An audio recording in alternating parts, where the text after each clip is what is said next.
sheriff's deputy in Bull's Heart, Texas. Part 2. Let's get straight into that.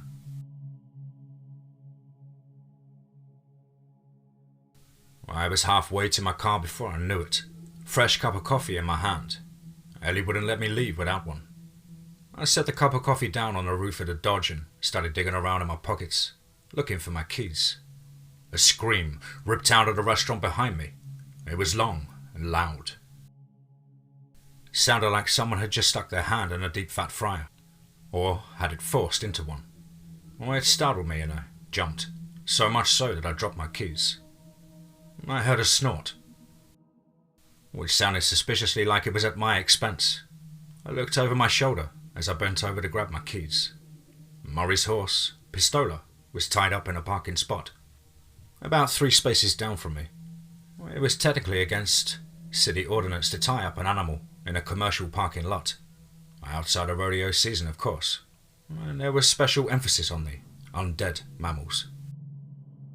But if you won't tell, I won't. The skeletal equine was staring at me over a feed bag strapped to his face. I pretended not to notice that the feed bag was stained brown, with a suspicious blackish liquid dripping from the stained burlap. Sometimes in Bull's Heart, the answers just aren't worth the questions. "Cut me some slack, dude," I said, and with a voice that may or may not have registered of a bit of annoyance. "I'm not a 300-year-old dead horse. Shit creeps me out sometimes." I could have sworn that old Pistola rolled his eyes at that, but that may have just been me, giving the horse too much credit. Another shorter scream erupted from the diner, and this one ended suddenly. The context clues I had at my disposal told me it was Marcel who was doing the screaming in there. Now, were I a normal sheriff's deputy, it would be in my job to run into that diner, ready to get to the bottom of it. But I already knew the score and felt no need to investigate further. Plus, fuck that guy. Stripers had no protections under the law. I was specifically instructed to ensure their safety at my discretion, and I discretified that Marcel was a worthless piece of human wreckage, who should be fed to a wood chipper. His death would truly be a net benefit to humanity as a whole, and that was about as far as I was willing to take it. And just as I scooped up my keys, I heard a low, nervous sound from the undead horse. One of those, "Hey, I'm not cool with this" sounds horses make. The rustle of feathers creeping out of the night sky. The horse's call of unease. It's only a compliment. Fuck, I swore out loud. A rustle of feathers on a nighttime breeze could mean only a few things in Bull's Heart, and only one of them would creep out a horse. I stood up straight, looking for it, resting my paw on the handle of my smoke wagon, my fingers wrapping around the checkered grip of the ridiculously large revolver. They always come when the stink of blood is on the air. They bring the cold with them too, as was attested by the shiver running down my spine and the light steam I was suddenly exhaling. The hairs on my bare arm stood up in response to the suddenly frigid air. On one level I knew that I was under no immediate threat, but to tell you that 200,000 years of evolutional preservational instincts, shit, was there for a reason. Yeah, I suppose you could say the thing perched over the door on Earl's Diner made me uncomfortable. Just a touch. The neon lighting from the diner's sign cast an odd neon red hue across it. The light seemed to accentuate the shadows it lurked in, but I wouldn't even have to look at the damn thing to know it was watching me. The whole side of the thing was like watching a demon stalk you. Nobody was really sure where they had come from. Nobody who'd been to the great beyond or any other such ports of mystical or metaphysical call could recall such a creature in any of their travels. I would describe it as a humanoid, and with big, ragged vulture wings, a bipedal body, bird's legs, a man's chest.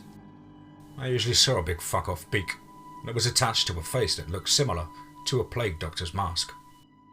But rarely did two people see the same thing when they looked at the creatures. Well, for the most part. The going theory was that they were some matter of shapeshifters, but that still left a lot to explain. Everyone described the same ragged wings and the same piercing eyes. Orbs of pure white that burned with a mix of corruption and malevolent anger. Like spotlights of hate on a greasy black night. But nobody could agree on secondary characteristics. To me, they all looked the same. But if I tried to describe what I saw, you wouldn't know what I was talking about. Because you saw a horse's head with a seagull's beak for a face, or some other such silliness. Well, this particular creature's wings were drooped over it like a cloak, and I could see the eyes boring into me from the inky black recesses of his wings. No notion of a head or shoulders or anything that could be discerned from the shadows. I glared back at it for a moment before I took a good Weaver-style shooting position, drew my smoke wagon and planted its front sight post right smack dab between those dumbass eyes. It did nothing but glare back at me with those huge hate-filled peepers. I couldn't even tell if it understood what was happening, but I could make out its inky black talons flexing on its perch, as if it was about to throw itself forward and rip my buddy clean open in a fit of avian fury. Everything in me told me to pull the trigger on my Magnum Research BFR and send a 4570 government-consecrated exploding sabot round right into the thing's forehead. And everything in me wanted to send that unearthly thing back to whatever soulless void it spawned from. The things aren't right for this world, and everything in me was telling me to send it back where it belonged, to the pit it crawled out of. But technically, under Texas Department of Fish and Game Code, they are classified as an endangered species. So, all I could do was whisper, bang, like a petulant child, and reluctantly holster my weapon. I am not horribly mature, I admit. Yeah, sure they stole dead bodies. Sure they flew around from dusk till dawn, creeping the living fuck out of people. And sure they had all the sentience of a learning disabled possum. But some genius decided to call them an endangered species and grant them protected habitats, like the forests surrounding Bull's Heart. Because where in the fuck else would they be able to go? The thrice cursed things are illegal to hunt for sport or harvest, and if you kill one by accident, you better have your ducks in a row, because you're about to be investigated for poaching, which in Texas means you are going to face a lot of jail time. Which is some fucking liberal bullshit, if you ask me. Our local game warden, a fella named Linglesue, was very particular about the animals of what he calls his forest. And he also had zero problem running in deputies for violations to Texas Fish and Game Code. He once arrested a deputy named Landis for taking one down, even though he had a good reason for it. Well, maybe not a good reason exactly, but a pretty damn good excuse. About once a month or so, Deputy Landis had a condition that, well, it's just best that he gets away from people for a couple of days or so. He goes a little wild in that time frame, and so he goes out to a plot of land he owns out in the woods and just rides it out. Safer for everyone that way. During one of these fits, I guess you could call it, he took down one of the creatures and ate half of it. And Warden Linglesue took him in for it. It didn't matter that Deputy Landis wasn't in his right frame of mind. He still didn't have a population control hunting license. The sheriff on Ryu had gone to bat for the deputy, going so far as to cite the Americans with Disabilities Act of 1990, trying to point out that Landis had a condition and certain ascensions had to be made in order to provide a fair and equal environment for him, including free-rein hunting rights for the thing that lived inside of him. Linglesue wasn't buying it, though.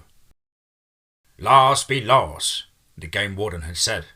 In my forest and in my jurisdiction, the laws be respected. Sanctimonious do-gooder prick. But the creatures did do a good job of keeping their numbers low, and they didn't really go out of their way to attack people, unless cornered, which is a good thing. Because when they are worked up into a good lather, they can take out and dish out a lot of punishment before they finally go down. Kind of like a skyborn armadillo, only less cute. This specimen, as if sensing my unease, leaned forward and screeched at me. I got the impression of a beak sticking out from between its wings. The screech was loud in a frigid silence. It gave off the audio sensation of nails on a chalkboard, mixed with a crying newborn.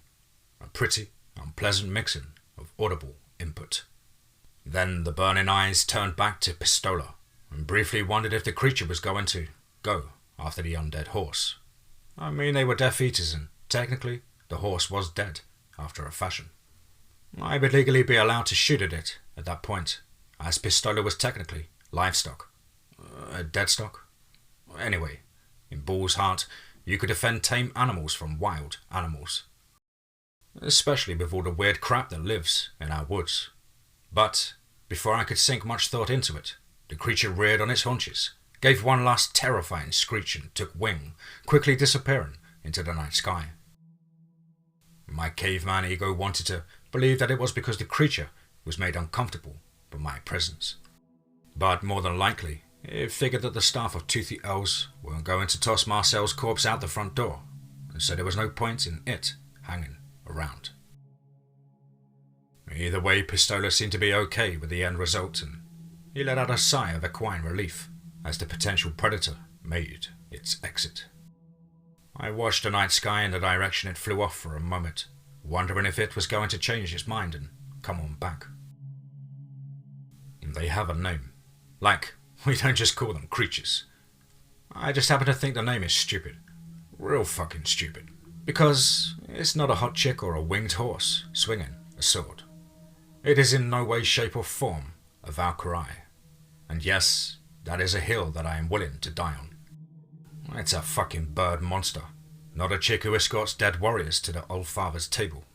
You can't put that shit on the side of a panel van from the 70s. End of discussion. I just call them shitbirds. When I was certain that the shitbird was gone for good, I turned and gave Pistola a nod. "You're safe now, sir," I said with a professional smile. "You're welcome." The horse just stared back at me with the milky dead eyes. He seemed super unimpressed. "Fine," I said with a bit of feigned exasperation. "Act like that thing didn't have you scared out of your peanut-sized mind." The horse snorted at me again, and again. I swear he managed to roll his pupilless white eyes at me. That damn horse was smarter than he was letting on. I shook my head and turned back to the charger. But, as I got into the Dodge, I thought I heard something. Like words floating out of the dark. Scratchy. Raspy. Just at the point of hearing. The point where you aren't sure if it's your inner monologue or your ears. And I, definitely, wasn't quite sure which one it was. "The Master comes." I stared off in the direction the creature had flown. Well, that was odd. I couldn't be sure that I had heard it, but I couldn't completely write it off either.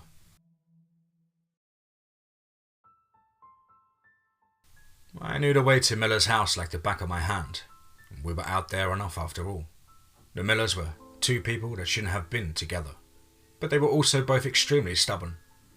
Neither was going to be the one who broke first and left. They also refused to admit they had problems, even when they were doing their best to rip each other apart. It made conflict mediation between the two parties a royal bitch. They were one of the reasons I hated this godforsaken town. I was going to meet up with Gruck and Delaware at the front of the Miller's Drive, and we would go up their property as a group. It's usually best to go out on calls with as much backup as possible, especially in this town. I briefly thought about Gruck's condition. I glanced down towards the digital defense control suite, sitting in the middle of my patrol car center console. The screen that showed the UV defensive lighting rig that sat on the roof of the up-armored Charger Hellcat cruiser. Well, it was off. I reached down and tapped the off button just to make sure. I then reached over and hit the manual safety, locking it out of action. A lot of citizens of Bull's Heart had one condition or another that made the UV light anything from annoying to downright lethal.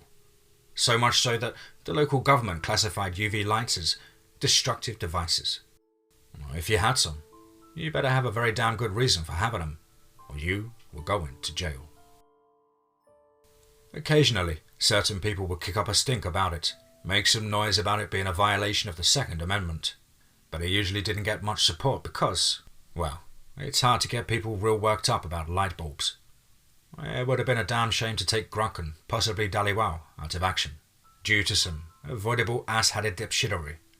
I actually wasn't sure if UV would take Daliwao down or not, but I did know his kind were nocturnal, so better safe than sorry. I turned down the dirt road that would take me to the miller's front gate, and something about the way the lights of my cruiser played down the narrow tree-lined dirt road gave it an ominous feeling. I was hoping it wasn't a sign of things to come.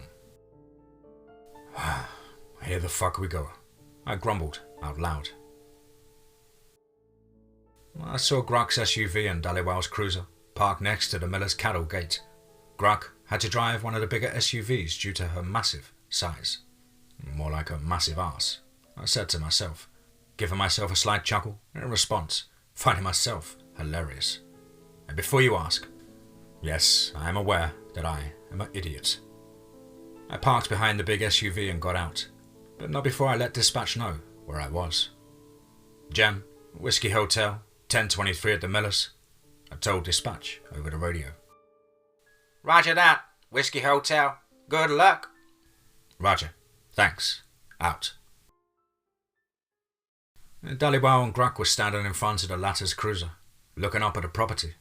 Gruck turned her massive head my way. The black pupils of her eyes seemed to dig right through me as she stared. Her lips parted slightly, and she gave me a disdainful sneer. "Oh, look," she said, sounding gruff and vaguely British, like a bad guy from a Lord of the Rings movie. "He sent us a pathetic little Umi to back us up." The look on her face could have frozen fire. She looked like she wanted to rip open my belly and play with what she found in there. She squared up her shoulders like she was ready to throw down and raised her hands up to her shoulder height, flexing every muscle she had in her upper body. Her jaw fell open, revealing some seriously nasty gleaming white canines, a threat display if there ever was one. Her body armor and her duty belt did nothing except add to the idea that she was prepared and ready for a real slobber knocker. She took a step forward, looking every bit of the bruiser she was. From the top of her ponytail to the soles of her size 20 Black Bates combat boots, she was built for war. Literally. That's what her race had been bred for. "Only thing Umis is good for is filling bellies." Daliwao looked over at her with a "what the fuck" look on his face. He seemed genuinely surprised by her words and aggressive actions. He looked over at me, his big yellow-green eyes going wide. He raised a hand to his beard and stroked it a few times, looking back and forth between us. I got the feeling that was how his nerves like to show themselves.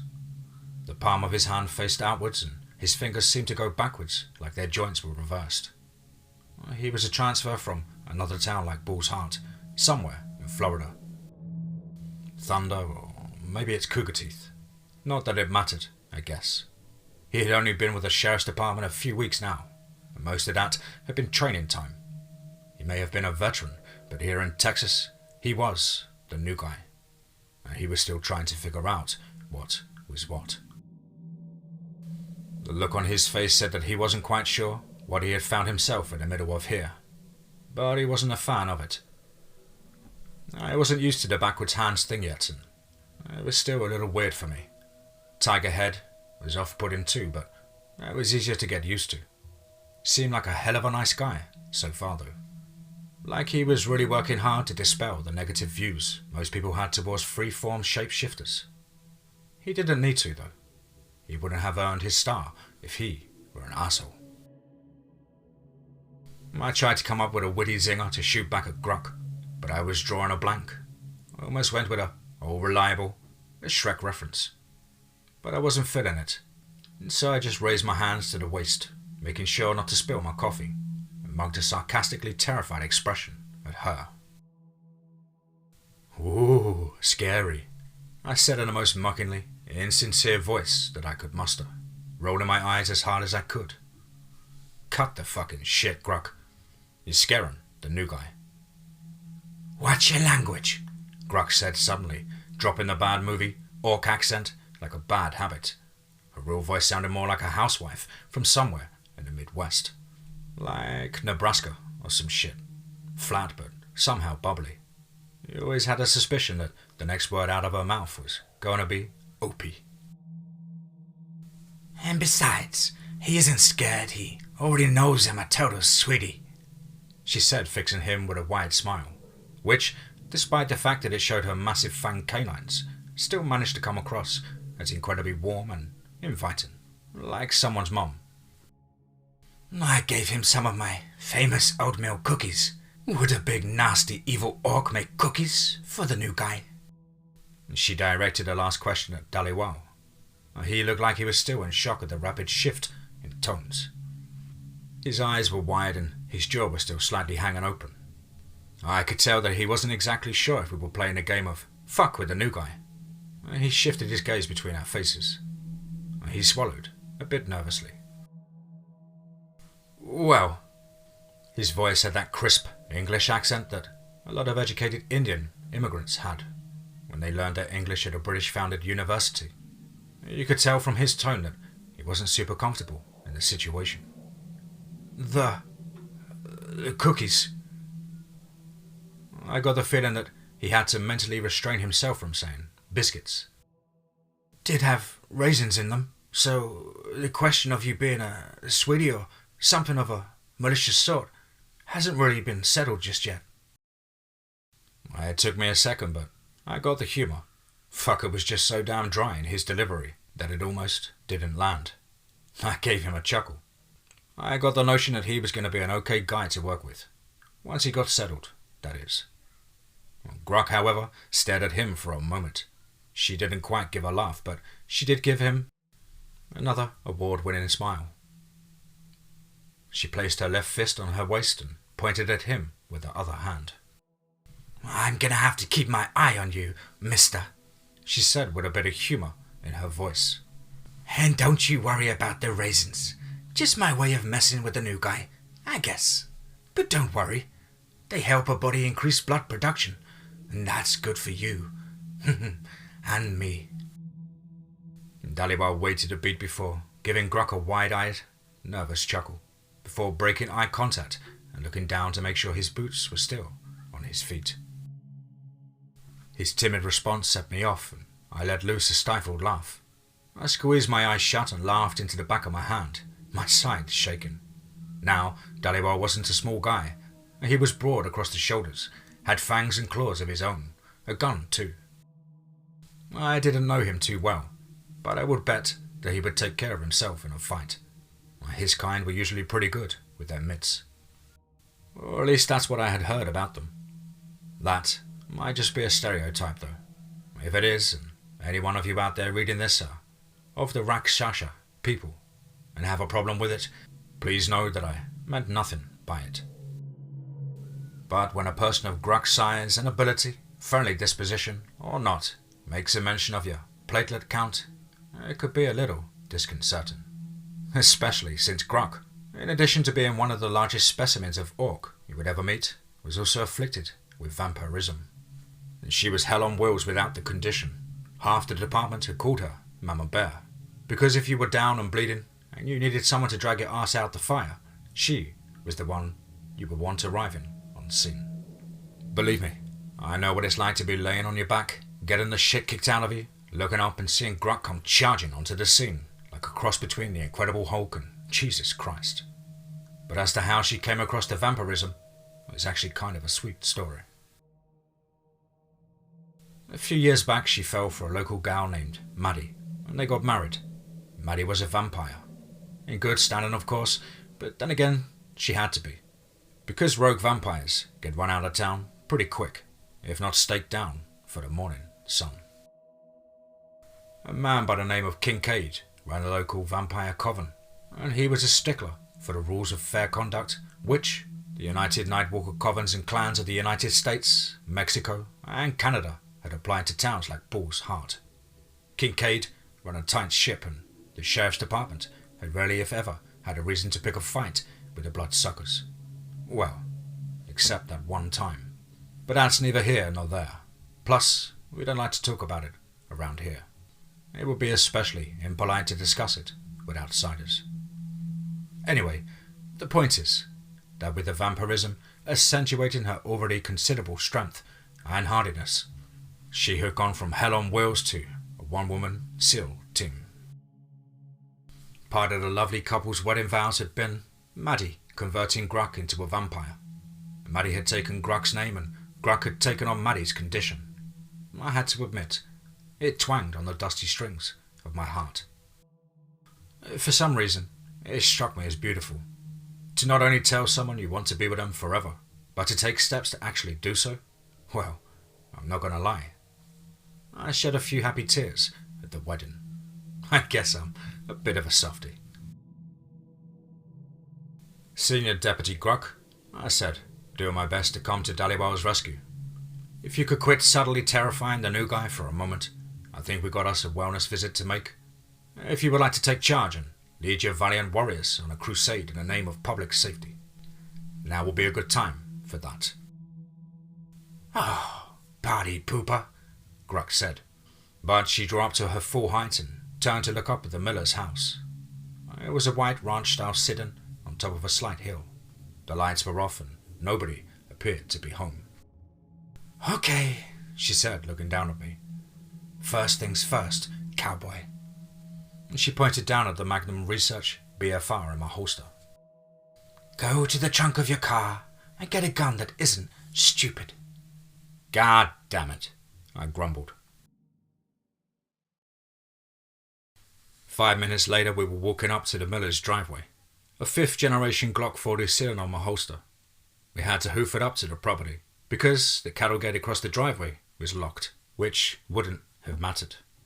Because once our car crossed the miller's gate, it tends to experience engine trouble, never getting more than 20 feet before shutting down completely. Radios had issues too. Hell, the 3D RMR night sight of my pistol was probably dead, like its 10-year battery was burnt out. It was something to do with the nature of the millers, and the magic that they threw around. Electronics hated the stuff for some reason, and so normally we just left anything that had a battery in the car. I was staring up at the house as I walked. It was odd. Usually, at this point, we could hear them screaming at each other. The pop and fizzle of magic spells going off. Inhuman roaring as demons were summoned, not to attack but to help bolster arguments and dishes breaking.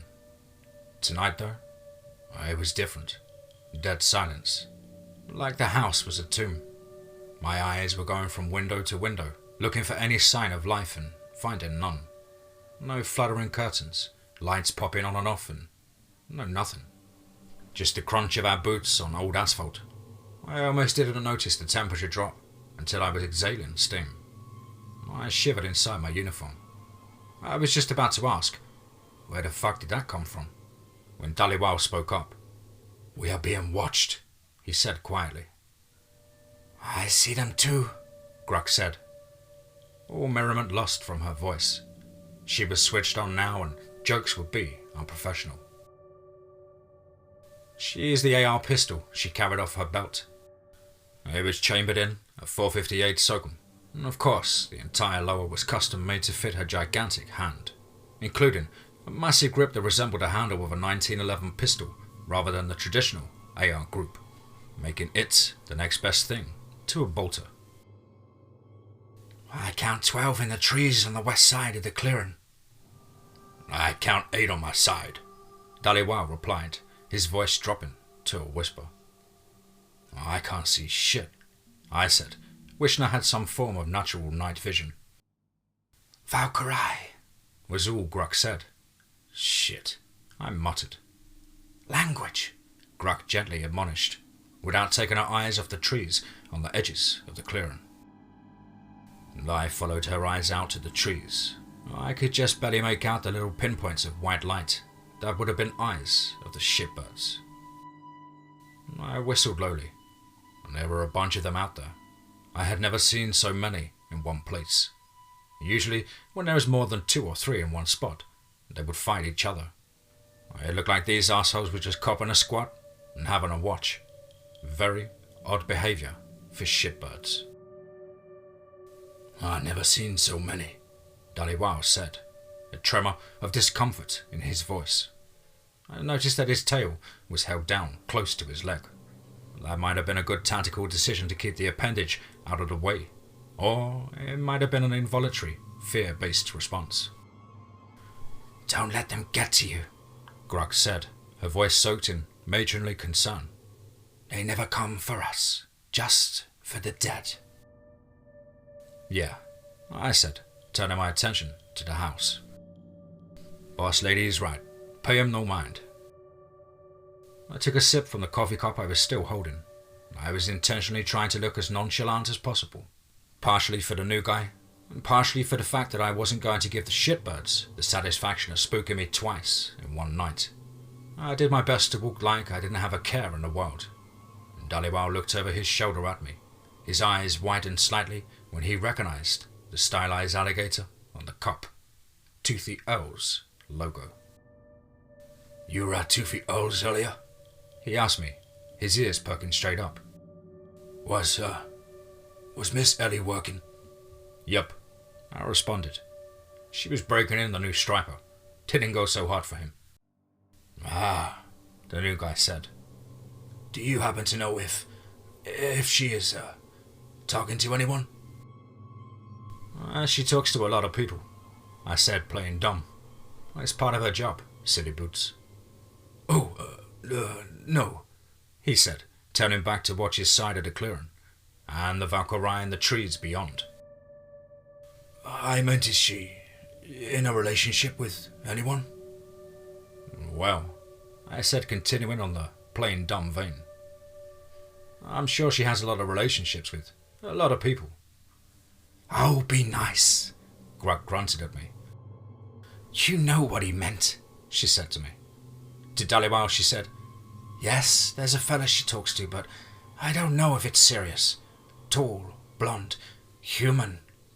A lot of people think he might really be that one lightning guy. The one with the hammer. Oh, what is his name? Oh, it doesn't matter." Her voice picked up a little more growl as she went on, apparently remembering that we were supposed to be focusing on the task at hand. "Both of you need to pay attention to your sectors, or I'll treat you both like a couple of juice boxes and call out another couple of dum-dums to back me up when I've sucked you both dry."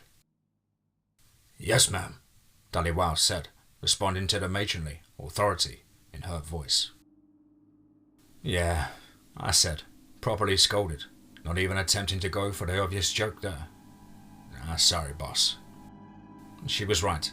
Now wasn't the time for jaw-jacking. She had left it unsaid, but there were more shitbirds out here than anyone had ever seen in one spot, and they were acting strangely. This was one of the quietest, Miller's Call, I had ever been out on. I would wager that it was Grug's quietest one too. It was too weird of a night to be acting like a dumbass rookie. There was a time to fuck with a new guy, and this wasn't it, clearly. I followed Grug's lead and drew my Glock. I checked the RMR sight and noticed that my dot was in fact no longer illuminated on the glass, like the battery was dead. Fucking Millers and a spooky-ass hoodoo. The rest of the short walk was quiet. I watched the front where the house was. Grug and Dhaliwal watched the sides, and they stayed quiet. I would occasionally peek off to the side, at the trees in the distance, and white eyes beamed back at me, making them look like underdressed, sparsely decorated Christmas trees. And I kinda wish we were talking more, as the feeling of those eyes on me was driving me crazy. Felt like ants skittering up and down my spine. Some light conversation would be great to take the mind off the current events. When we reached the house, Grug mounted the steps to the porch and paused. She looked around. She tilted her head up to the side and sniffed the air around her. And she suddenly tensed up. "What?" I asked her. "Blood," she responded. "Lots of it. Human." Now, were this the movies? The vampire would look at me like I was a pot roast and get a strange look in her eye. But this isn't the movies, and Senior Deputy Lavonda Gruck is a goddamn professional, and I'll not have you imply otherwise.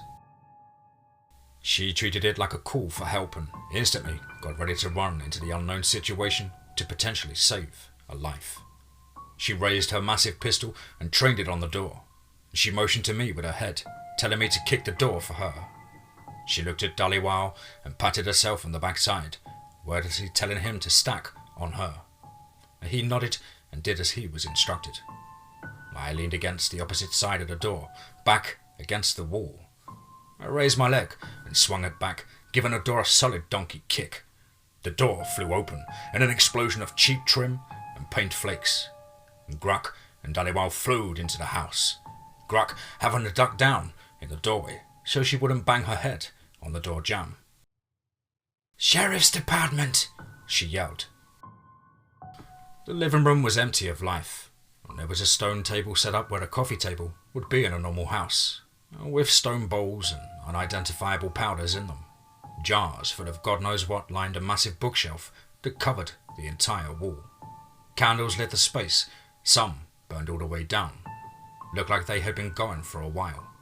Strange symbols were painted everywhere, and I recognized a couple of them, just from being on the job so long. This looked like a wizard's lab or a witch's brewery. It probably was too, knowing the Millers. "Clear!" I heard Dhaliwal yell, his voice a bit more of a roar with the adrenaline surging through his veins. Gruck looked over at me. She pointed her nose and then pointed towards a door leading off the living room. And then she patted her backside again, and I got behind her, ready to go wherever she would take me. And Gruck always took point, and she was the most likely to survive a shotgun blast to the face and stay in the fight. And so it made good tactical sense, but it also was just the way she led, from the front. We left Dhaliwal in the living room to hold our only known exit, in case someone squirted past us, and Gruck and I cleared the rest of the house, finding nothing. We came to a stop at a closed door at the end of the main hall. She looked at me and tapped her nose again. I got her meaning. This was where the smell was strongest.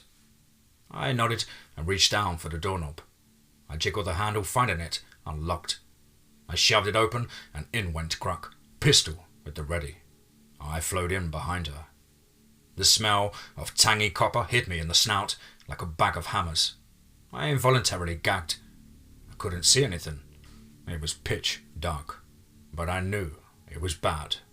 Room smelled like a badly run slaughterhouse. I felt around for a light switch and found a candelabra instead. Good enough, I thought to myself as I dug in my pocket for a lighter. "Wait," Gruck said from somewhere in the darkness. "It's bad. Real bad." "Yeah," I said. I had gathered that much from the smell, but how bad can it be? I lit the candle, and it must have been a candle with some magic to it, because it lit that room like a surgery ward, and Gruck, she was right. It was bad. It was real bad. It was a bedroom. You could tell because the massive California king-size bed occupied the center of the room.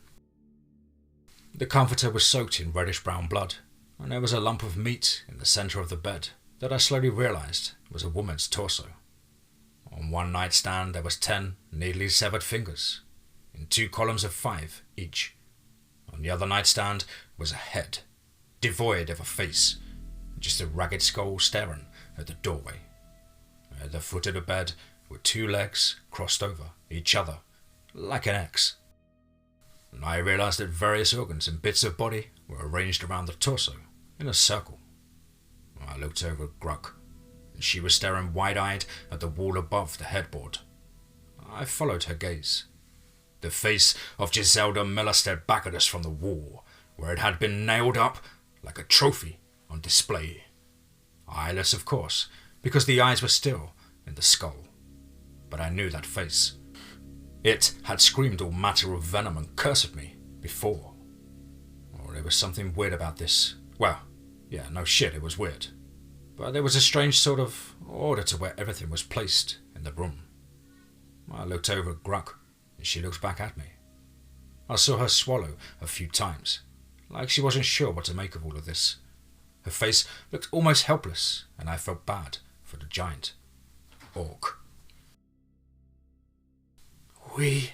She started to speak, her voice a little unsteady. She paused and closed her eyes. She swallowed a few more times. We need to get out of this room, she said, more in control of her voice. Here, I said, moving towards the door. I had seen this level of carnage before, part of the job. People say when you see shit like this enough, eventually you get used to it. Well, I'm still waiting on that fucking day. Forensics will have our butts, Grug said, command voice firmly back in place. If we mess something up. Yeah, I said, not particularly giving a shit why we got out of the room, but just happy to do so. We pulled Aliwao out of the house with us, Grug closing the door behind us to preserve the crime scene. We spun him up on what we had seen. His eyes narrowed. What? Grug asked. Back in Florida, we had a necromancer in town. Oh, fuck. I interrupted with a sigh, knowing where this was going. Necromancers were bastards, and I didn't want to deal with chasing one down. I had one throw a cat at me once. It bit me. Shit was weird. And Grug did that handshake, shushing thing that mums do when you were interrupting their shows. She wanted me to stick a sock in it. Probably had a problem with the cursing, too. What you describe, Dhaliwal went on, sounds like a ritual she did. We never found out why she did it. We figured out who it was and showed up at her doorstep with a lot of firepower. And she did not come peacefully. The look on his face and the way he stroked his beard said it was a bad memory.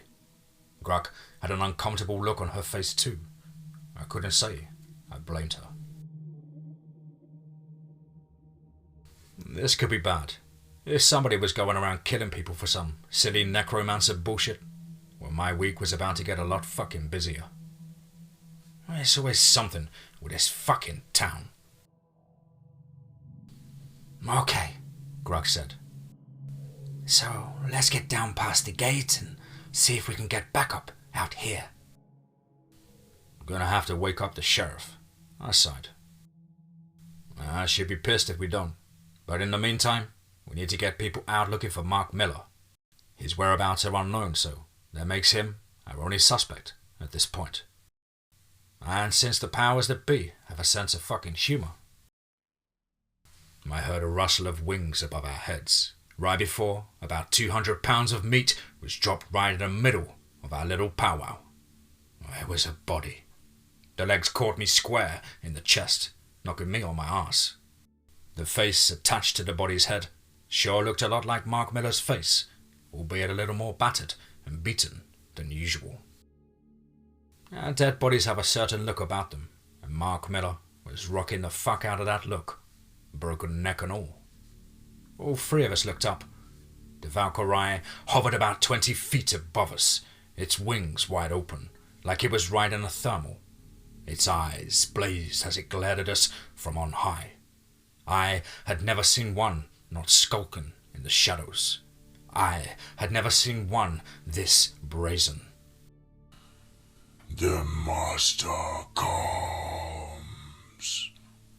it screeched down at us.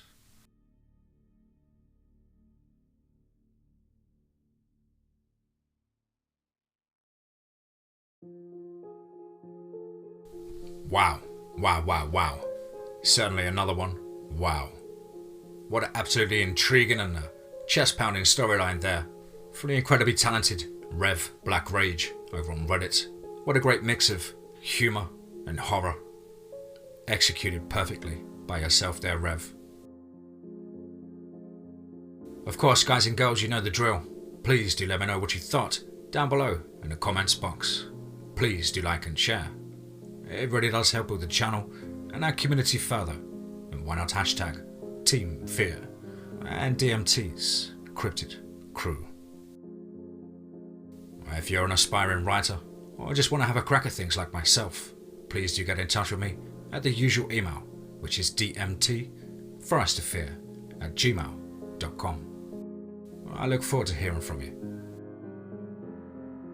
Hope everybody's had a cracking start to the week and are getting fully stuck into work or studying, whatever it is that you do. You're trying to keep fit and focused during these testing times. But above all, guys, remember, be safe, not sorry.